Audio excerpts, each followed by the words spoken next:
lo tengo en línea, a Roberto Varga. Roberto es periodista, analista de temas internacionales, columnista en Siempre Soy, con Daniel Toñetti en Radio de las Madres, en el Semanario Digital Y Ahora Qué, en este programa, generosamente, conductor de Contragolpe y panelista en Lifting Metro. Lo hemos recuperado de Budapest. No sé si está con jet lag todavía. Hola, Roberto. ¿Cómo están? Buen día. Bien. ¿Pudiste dormir, nene? Sí, a mí se me da al revés, o sea, es más difícil cuando voy de aquí de Argentina para Europa, que son 5 horas ahora de diferencia, y eso sí. me perturba el sueño bastante, pero a la vuelta la adaptación es más fácil. Igual, viste, un poquito goleado quedás, pero ya estamos otra vez en la cancha. Ya están más o menos en la cancha. Para colmo, sí, ya estamos más o menos. la verdad es que en el contexto internacional y local ni que decirte, todo esto es una gran sinfonía de qué balada para un loco. Qué balada para un loco, querido. Todo esto es una locura. Horacio Ferrer, que es el autor del tango, sería un... Te juro. ¿no? Sí, pasa a ser Julio Verne, querido mío. Sí, es una situación bastante distópica, no nos cansamos de decirlo, lo vamos a repetir. Absolutamente. Bueno, es muy interesante, le digo esto a la audiencia, a quienes nos escuchan, el escucharlo particularmente, sobre todo hoy, recién vuelto de las Europas, a Roberto, para que nos dé también, nos comparta una impresión de primera mano que es irreemplazable con respecto a la percepción. Nosotros hemos leído números, yo he leído notas al respecto, pero no es lo mismo, de esta locura organizada, como decía Pedro y Pablo, la locura organizada de la guerra en Medio Oriente. Bueno, saben ustedes, ayer a la tarde, Trump anunció la extensión del alto el fuego con Irán a pedido de Pakistán, cuando faltaban horas, ¿no?, para que esto termine. Bueno, te cedo la palabra, contanos, nadie sabe qué va a pasar al final. Sí, si querés vamos de lo particular a lo general. Ajá. La última hora, lo más caliente. Ajá. La información que más o menos trasciende con las vicisitudes del caso, porque también es el lugar común que dice que la primera derrotada de una guerra es la verdad. Bueno, un poco de alguna manera acontece, ¿no? Pero la última información es que al menos 3 buques petroleros fueron atacados por la Guardia Revolucionaria iraní al intentar cruzar el estrecho de Hormuz. ¿En estas últimas horas, Roberto? Sí, esto es, digamos, caliente, tendrá, no sé, 3-4 horas de publicación. Mira. Son buques que por suerte no reportan heridos humanos, sino daños materiales, parciales. Sí. Son buques, uno griego de bandera liberiana y 2 de bandera panameña, que como te decía intentan cruzar el estrecho, y el punto, digamos, neurálgico de todo el conflicto, porque cuando terminaba la reunión, hay que recordar, en Pakistán, hasta ahora la única que se llevó a cabo, entre Vance, que es el vicepresidente de Estados Unidos, que hemos hablado mucho de él, sí, y las autoridades iraníes, Trump dobla la apuesta y decide bloquear a los barcos iraníes en el estrecho de Hormuz, o sea, los que tengan bandera de Irán, y de hecho dañó a uno de ellos. Esa situación Irán la recoge como una hostilidad nueva y le está poniendo puntos suspensivos a la ya frágil negociación de paz, ¿no? Teóricamente hoy debería haber reuniones en Pakistán que están, por lo menos por parte de Irán, congeladas hasta que Estados Unidos no retire ese bloqueo a buques iraníes en el estrecho de Hormuz, porque es un bloqueo que funciona sobre el otro bloqueo, ¿no? Para tratar de explicarlo. Sí, porque es bastante compleja la situación hoy. Sí, exactamente, ya a la complejidad añadida hay que agregar esta complejidad, entonces es como un bloqueo sobre otro bloqueo. Dicho eso, podemos, si querés, mirar un poco las líneas generales, ¿no?, en las que se está desenvolviendo esta crisis. Sí. Me parece central que insistamos en esta idea de cuánto de la autoridad de Estados Unidos como poder gendarme se ha puesto en entredicho. A mi juicio, bastante. A mi juicio, bastante, porque la conducción de esa primera potencia militar está en manos de un tipo como Trump, que lo único que mete es ruido, fragmentación, contradicciones, decir una cosa en la mañana, otra completamente a la tarde, distinta, y la misma que dijo a la mañana por la noche, ¿no? O sea, un día sí, otro también, sin solución de continuidad. Eso es bueno, porque imposible. el tipo de verdad, esto sin eufemismo, el tipo está loco, no está, de hecho, están buscando, ¿no es cierto?, en la Cámara de Representantes, etcétera, allá en su patria, hacerle un juicio por insanía, ¿no?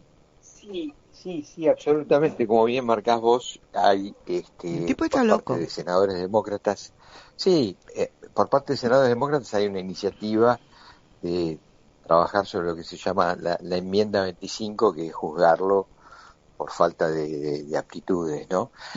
Es una vieja discusión. Te confieso que incluso con colegas, yo hablo mucho con un colega europeo, español, que escribe en La Vanguardia, y él dice que cree que no está loco, que él, en todo caso, maximiza las posiciones de un establishment, de un sottogoverno, como dicen los italianos, de un Estado profundo, que le puso arriba a la mesa este tipo de iniciativas, donde, por ejemplo, fíjate cómo todo va cuadrando de alguna manera, hay personajes como este tipo Peter Thiel, que en este momento se encuentra en la Argentina, que es el dueño de Palantir, el dueño en su momento en sociedad con Elon Musk de PayPal, esa aplicación de pago que fue la primera de las primeras, y que, entre otras cosas, pregona supremacías raciales,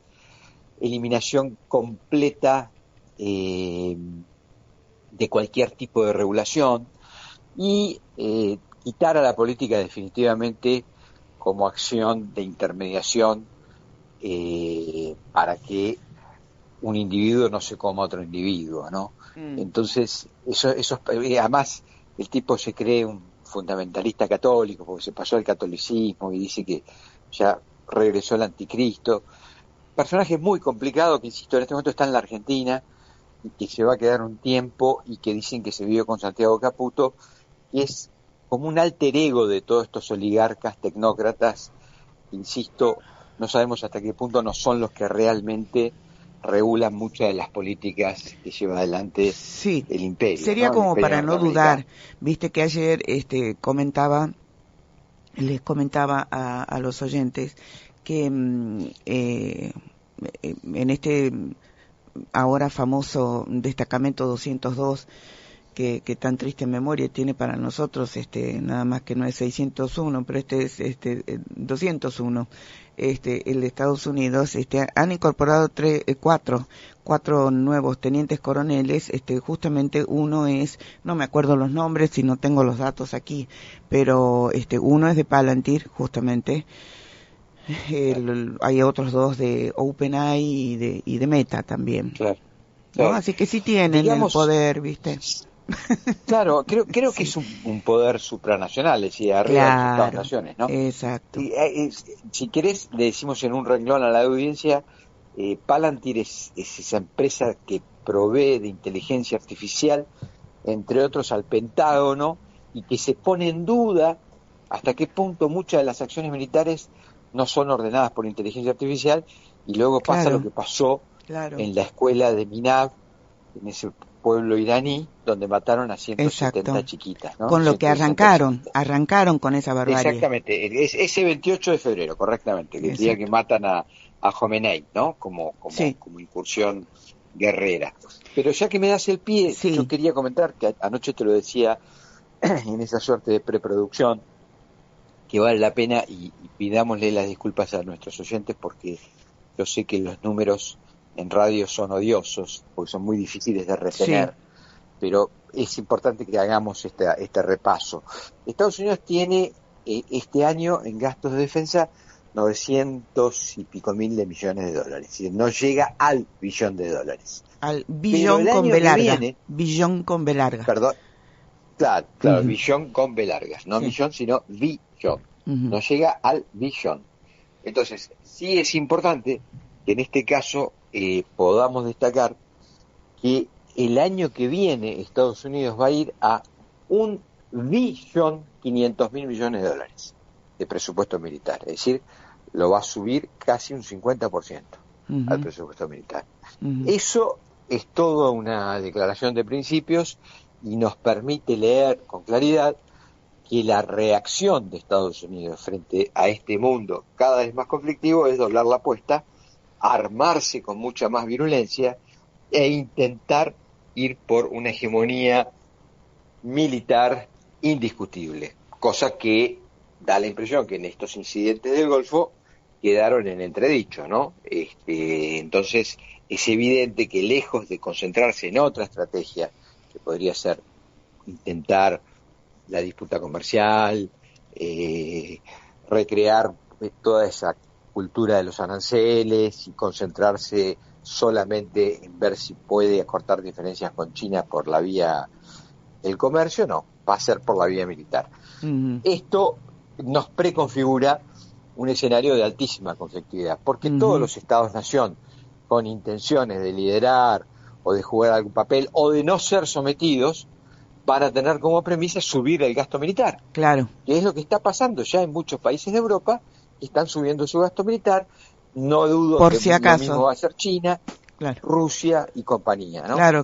Esta es una perspectiva absolutamente negra, digamos, para los que tenemos esperanzas de una humanidad que circule, digamos, en otros parámetros. Por carriles, ¿no? Más o menos racionales, ¿no? Digo. Esa sería la idea. Claro. Sí, esa sería la idea. Vendría siendo la idea.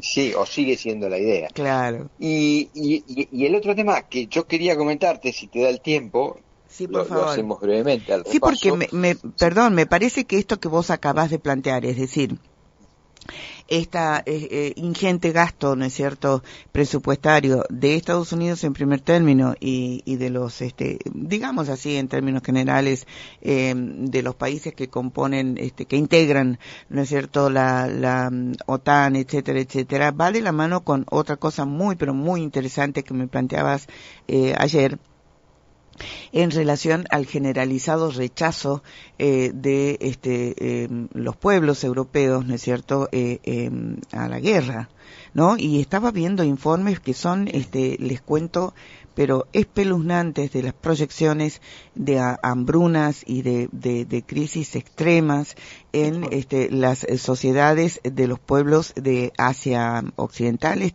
tremendo. Absolutamente las consecuencias de la guerra se empiezan a sentir con fuerza, sobre todo en estos lugares del Asia que vos planteás, porque ellos sí reciben directamente el petróleo de Hormuz, y entonces ya entran en escasez, tienen menos refinerías para refinar el petróleo, es un problemón, y todavía no vimos las consecuencias de la falta de fertilizantes, ¿no? Que claro, va a ser otro de los problemas serios que vamos a ver, porque eso es esa media luna roja del Asia es gran productora de fertilizantes, pero tomando este tema que vos planteás y que anoche lo conversábamos como ejes para discutir un poco el porvenir, ¿no? De alguna manera lo de Hungría me permite decir, mira, vengo del futuro. ¿En qué sentido? Que Orbán es un tipo muy alineado a estas políticas magas, a estas versiones extremistas, ultraderechistas, ultranacionalistas.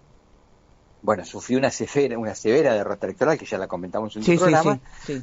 Pero que tenía, digamos, como antecedente fundamental el hecho de un apoyo irrestricto de Trump y de Vance en persona y Trump por teléfono.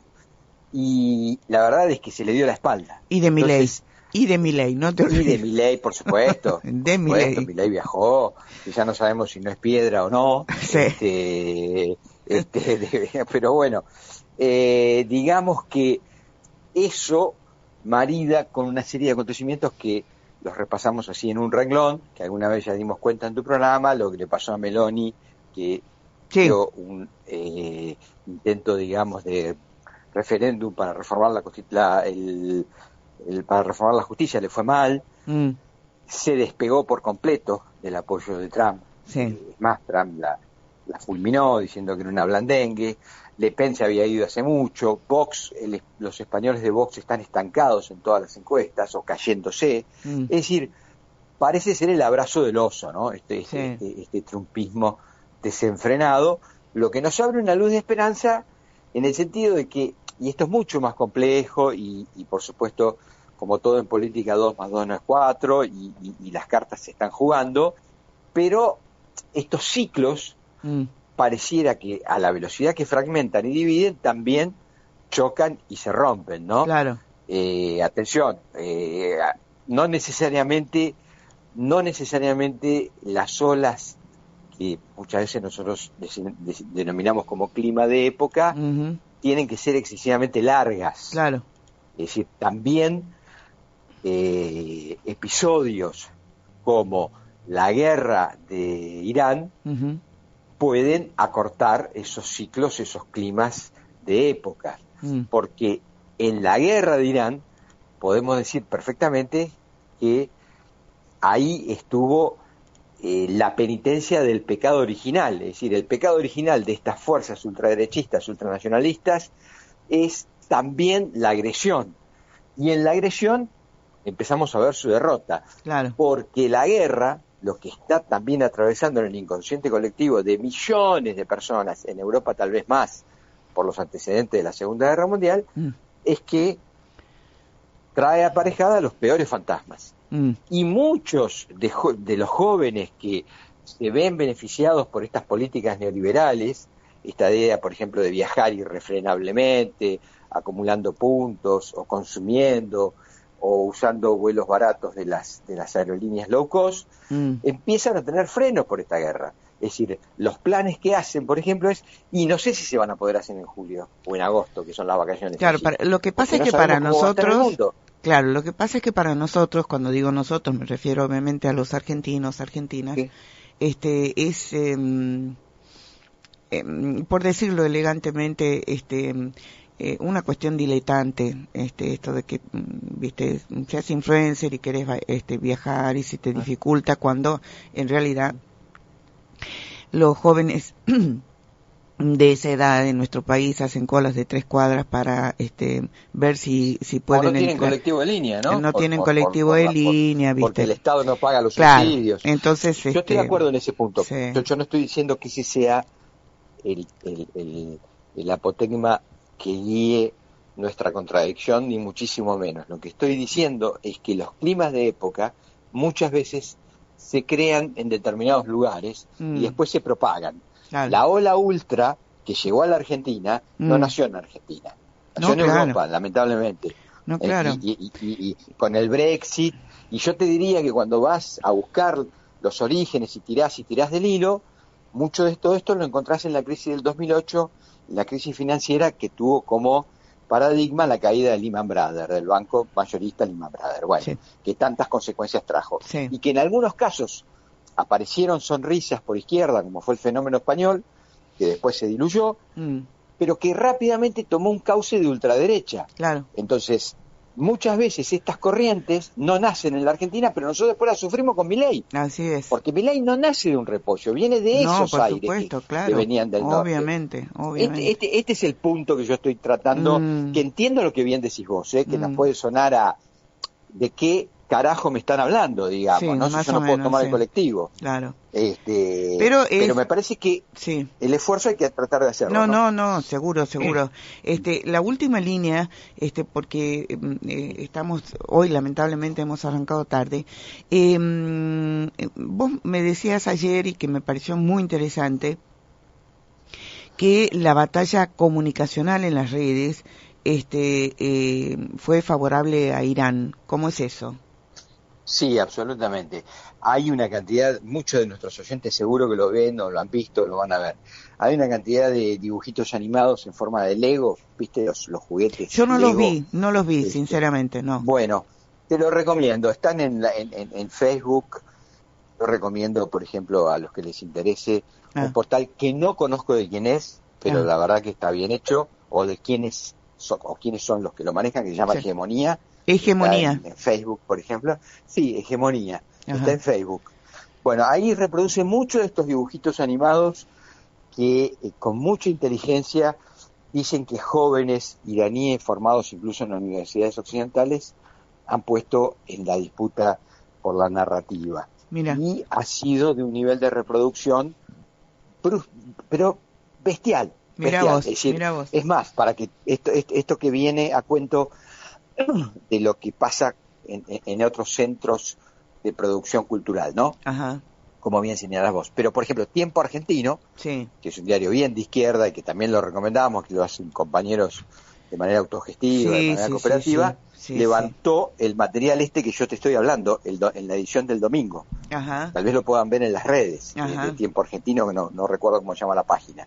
Pero ha sido materia de discusión en muchos medios como The Guardian, El País, Correo de la Sera, Tiempo Argentino, que dicen cómo la disputa por el sentido, por apropiarse del significado de lo que está pasando, fue muy fructífera para Irán en la producción de este tipo de herramientas comunicacionales para redes sociales. Y lo hicieron en forma de dibujos animados como si fueran dibujitos hechos con Lego.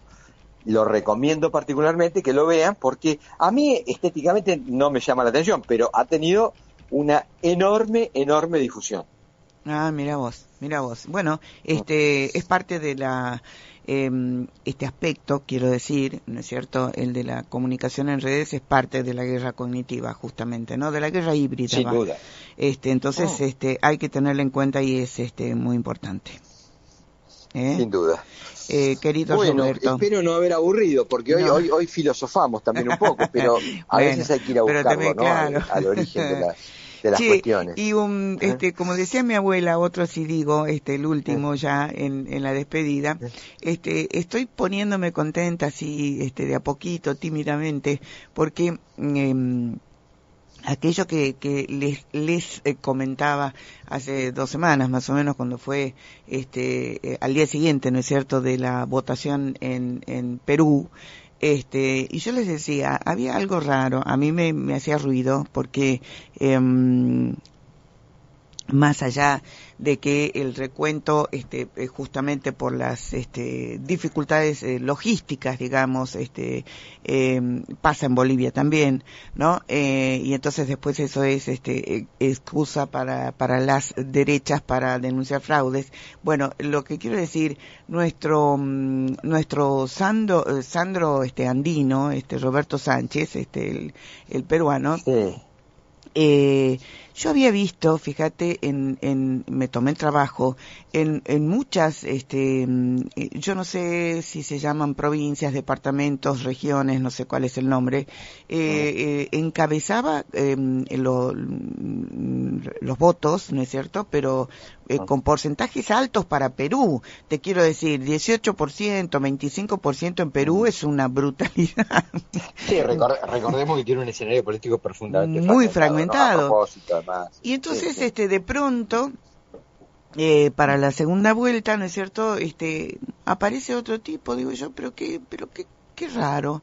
Bueno, no, estuve viendo ayer por la tarde y efectivamente creo que recién el otro mes va a ser el anuncio oficial, pero creo que van efectivamente a segunda vuelta la malhadada Keiko Fujimori y nuestro Roberto Sánchez.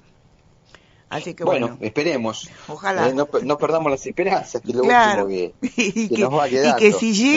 Y que si llega los peruanos lo dejen más de un mes, ¿viste? Sí. Bueno, eso te confieso, lo dudo enormemente porque no son decisiones, esto que hablábamos al comienzo de esta charla, ¿no? Son, desgraciadamente, el caso del Perú y lo digo con mucho dolor, pues es un pueblo que estimo profundamente, nunca voy a olvidar la solidaridad malvinera, pero Sí, es un Estado fallido. Un Estado la fallido verdad que que las sí. corporaciones lo han tomado por Sí, completo, sí. y entonces el negocio de la minería en manos de 4 o 5 grandes corporaciones han hecho que los números macro funcionen en el Perú. Entonces uno dice, qué poca inflación que tienen, mirá el gasto público. Sí, pero Sí. el 50% de la población peruana no posee una heladera en la casa. No, sí, sí, sí. 50%. Claro, Y claro. cuando vino Tal la cual. pandemia, Ajá. la gente moría malamente porque no tenías una mínima infraestructura del Estado. Claro, claro. Entonces, Tal cual. quiero Se decirte, apilaban los cuidado, cadáveres en las porque ese es calles, el lugar a los que literalmente. nos lleva la política de Milei. Mucho Exactamente. cuidado, Y bueno, de hecho mucho cuidado. quieren que nos parezcamos a Perú. Para ellos ese es el modelo. Lo han Exactamente. dicho. Entonces, uy, che, bajamos la inflación. Sí, claro, la paz de los cementerios. Y sí. Encima la inflación no baja, ¿no? Pero digo, el día que la bajen, va a ser sobre la base de haber achicado el consumo a cifras escandalosas. Y sí, tal Ese es cual. el asunto. Tal cual. Tal cual. Ese es el asunto. Bueno, querido compañero, Bueno, no tengo que quiero, dejarte. compañera, porque si no nos vamos por las ramas. Mira, se me Bueno, quedó en el tintero pero, contarte que todas ¿qué? las protestas estas del denominado primer mundo tienen un epicentro grande en Japón en este momento con el no a la guerra, Ah, pero sí, mirá ya vos, tendremos en tiempo. Japón, mirá. Sí, No sí, sabía sí, sí, en eso. Japón, en este momento, sí, Mirá sí. vos, Ya, mirá ya vos. tendremos tiempo Están de pasando comentarlo cosas, con... ¿no? Están pasando No, cosas. no, no, yo creo que es un terror, en serio lo digo, de buenos sectores de la humanidad a la guerra. La anécdota que vos contaste del taxi que te tomaste cuando llegaste de vuelta a Tucumán, Sí, que el taxista te dijo que sí. lo sufría en la carga. Es decir, es mucho más transversal el problema de esta guerra, la cantidad de asuntos que ha puesto arriba de la mesa en la vida cotidiana y en la vida profunda desde lo filosófico de lo que nosotros pensamos. Sí. Y humildemente te digo, nuestros representantes políticos de las fuerzas progresistas, para mí deberían hablar más de este asunto Mm, y armar una causa en el no a la guerra, en no mm, embarcar a la Argentina en una aventura bélica que no nos corresponde y que no nos favorece para nada, sí. como está haciendo este tipo en Israel, bailando y saltando, que no tenemos, o sea, no, es una cosa de locos, Sí, digamos. y ¿Entendés? sí, y sí. Querido Roberto, vamos a seguir conversando. Te Bueno, mando un abrazo enorme. un abrazo muy grande, Muchísimas hasta la gracias próxima. por toda la Gracias, información. Muchísimas gracias. Un abrazo. un fuerte abrazo. Hemos estado conversando en este escenario internacional con Roberto Varga.